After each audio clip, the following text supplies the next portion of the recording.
Today I'm here in Nice, which is something I didn't think I'd be saying to you guys, because I was only meant to spend 1 hour at the airport between transfers, but my flight from Geneva was delayed, so I missed my connection flight, and I get to spend a day here in the Côte d'Azur in the south of France. The weather here is beautiful. It's about 18 degrees and a complete change from the cold climate of Morzine.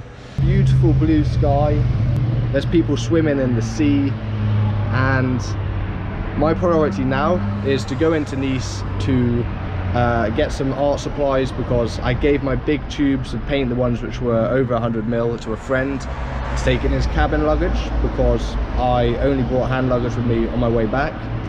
I also need to get some turpentine or some solvent to mix the paint, because you aren't allowed to carry those on the plane, and probably a hat and some sun cream, because the plan is to do some painting.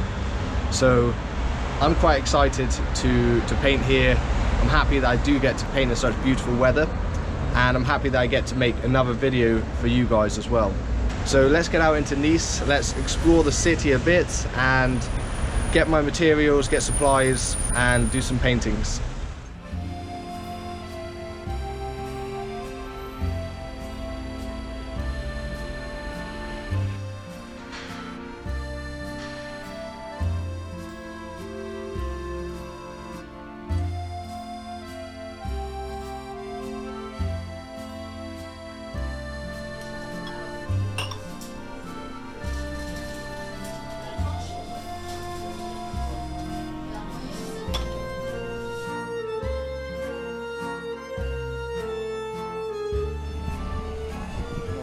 I'm here on the Côte d'Azur in Nice, and I walked along the beach a bit, and I just really like this view behind me.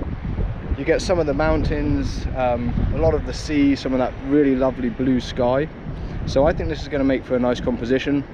I went to town, I got everything I needed. I got myself a cap to protect myself from the sun, some sun cream, some new oil paints as well, so I'm ready to go. Remember, please subscribe to my channel, and let's start painting en plein air here in France.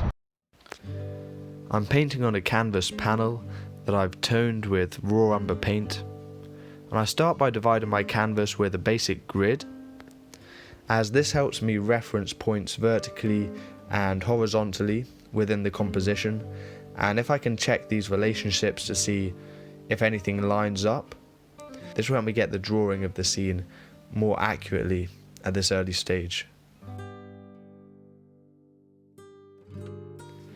I'm now painting in the sky, and the sky is one of the lightest sections of the painting, with the exception of some of the close to white rocks in the foreground. And to paint this sky, I'm actually using two slightly different colour mixes.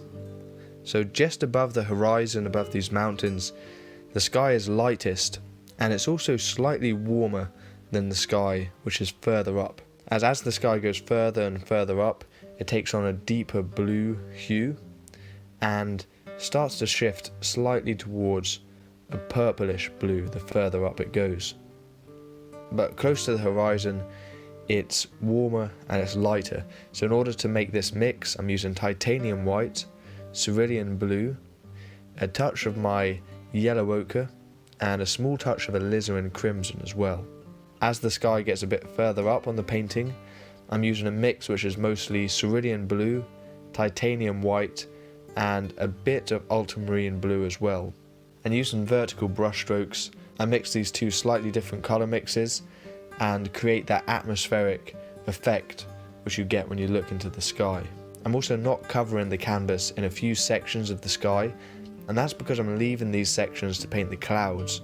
So I'll need another colour mix to paint the clouds, and this mix is going to be lighter, and it is easier to paint fresh mixes on top of an area which is just canvas, as these layers will inevitably mix, and this will change the hue and the value of the paint that I put down.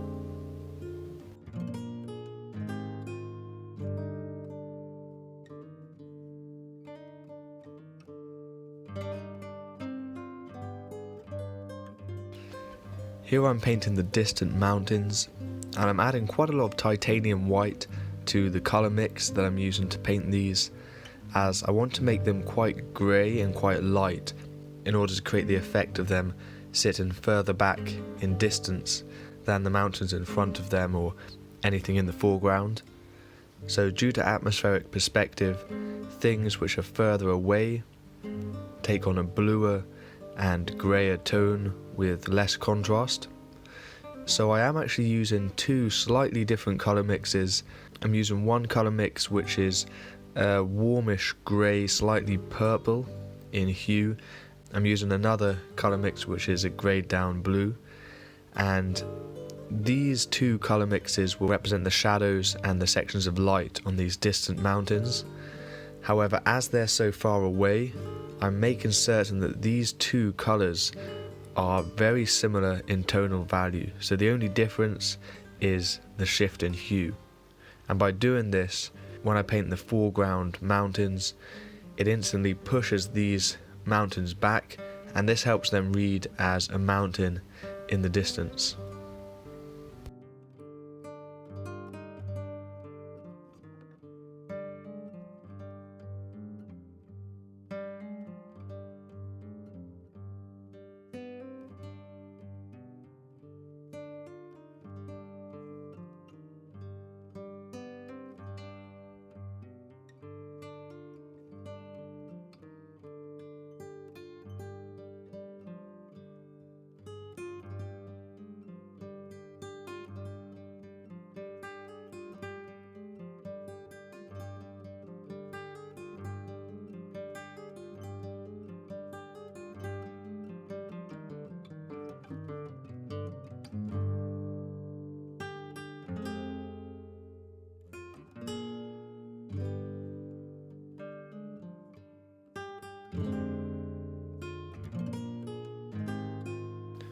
Here I'm going in with a filbert brush that I've loaded with a light warm colour mix, and I'm just dabbing the paint on top of this mountain in the distance in order to give the impression of houses and buildings.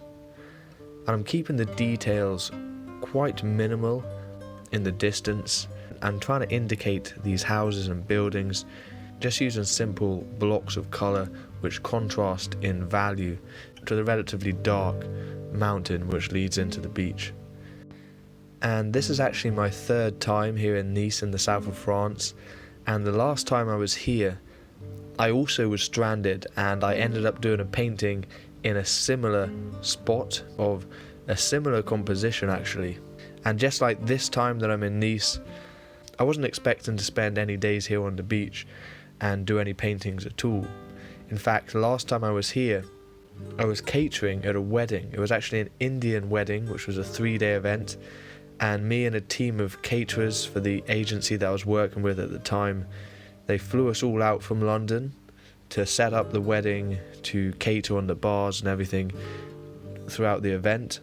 And I was very, very shocked because I always used to get given catering shifts in London, and when they called me up and offered me a shift in the south of France, I instantly wanted to go.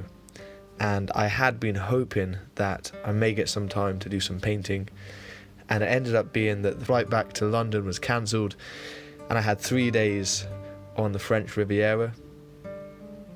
So I did a small gouache painting from a similar point of view on the beach to that where I'm painting today. So I do seem to be quite lucky in getting to paint here on the French Riviera.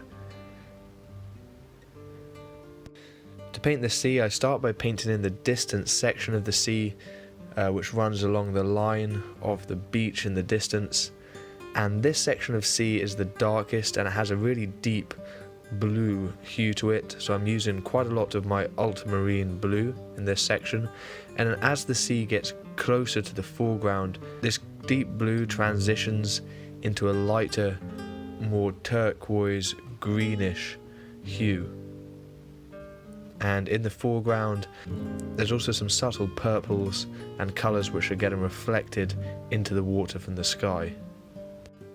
To paint the sea, I gradually add more detail the closer that the sea gets to the foreground, and in general, in order to give a sense of depth in the scene, you want to add more fine details, more sharp details in the foreground, and keep the details a bit more vague, a bit softer in the distance in order to give the landscape that sense of depth. And so for the ripples in the sea, the waves which are closer to the shore on the bottom right hand side of the painting, I'm painting the underbellies of the waves with this green turquoise colour. And to paint the water which is facing perpendicular to the sky and is reflecting the sky, I'm using a greyed down bluish purple mix which sits on top of these greenish ripples and waves in the foreground.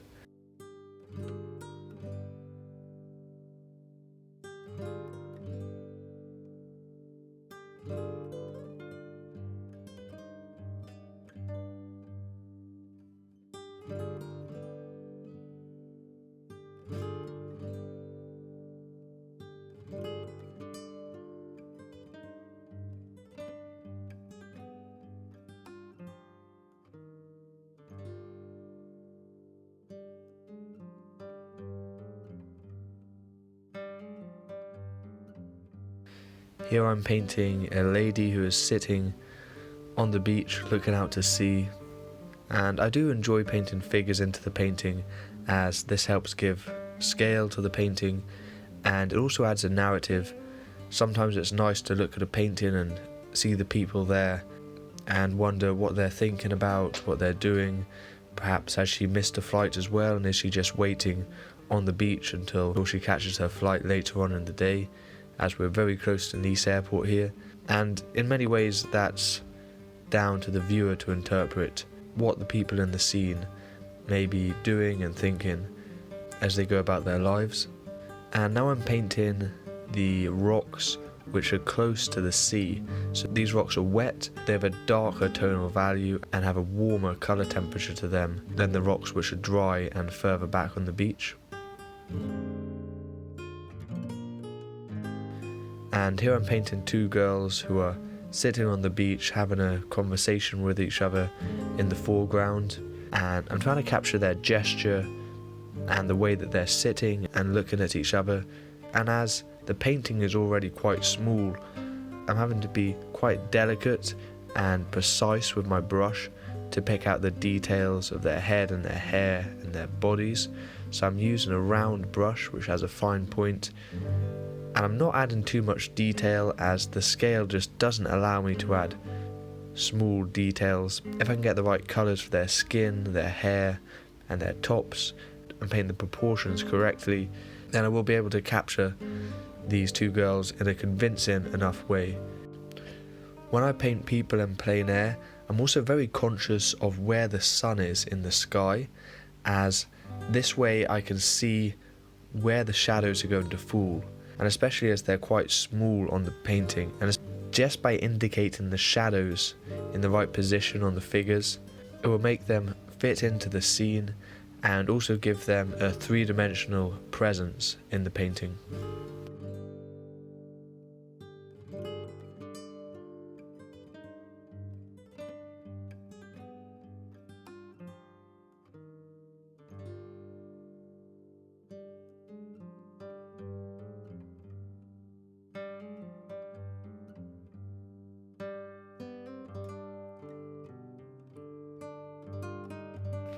To paint the light coloured pebbles on the beach, I first paint a general light value for the entire section of pebbles, and then I go into this in the foreground with some dark accents for shadows that are getting cast by the sun, and I also pick out some lighter pebbles as well.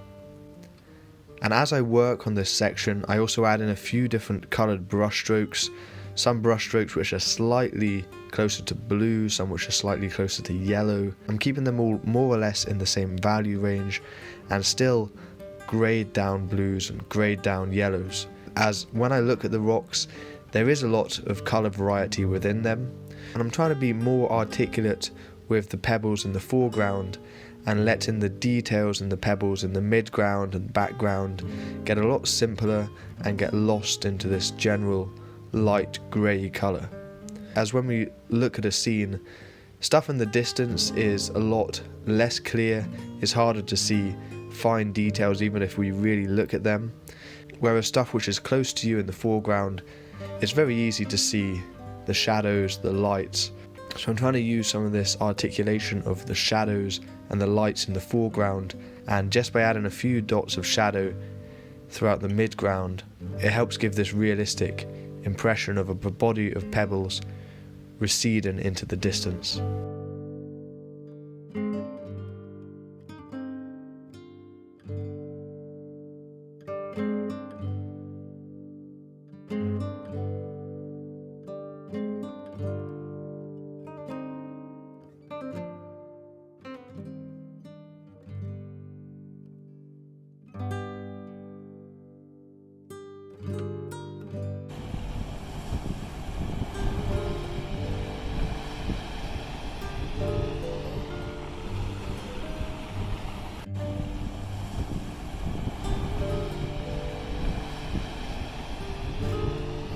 Really nice painting here, having the sun out.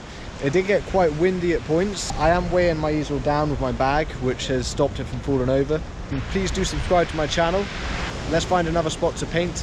I'll see you in the next video. Check out my next video, where I paint the evening light on the Côte d'Azur, whilst trying to leave enough time to catch my evening flight back to London.